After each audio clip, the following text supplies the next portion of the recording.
विधानसभेच्या तयारीसाठी भाजप उद्या अमित शहांच्या उपस्थितीमध्ये भाजपचं अधिवेशन होतंय। उद्याच्या संमेलनामध्ये विधानसभेचा रोडमॅप ठरवला जाणार आहे। विरोधकांच्या खोट्या नरेटिव्हबाबत राजकीय प्रस्ताव मांडला जाईल। तर विधानसभेच्या तयारीसाठी भाजपचं उद्या अमित शहांच्या उपस्थितीमध्ये अधिवेशन असेल।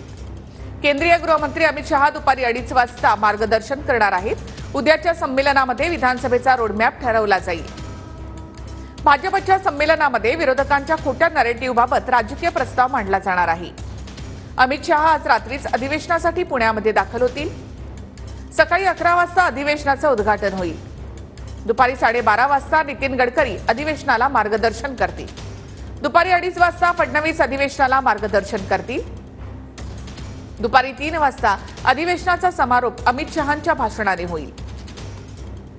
अधिवेशनाला भाजपचे अंदाजे 5000 पदाधिकारी उपस्थित राहणार आहेत।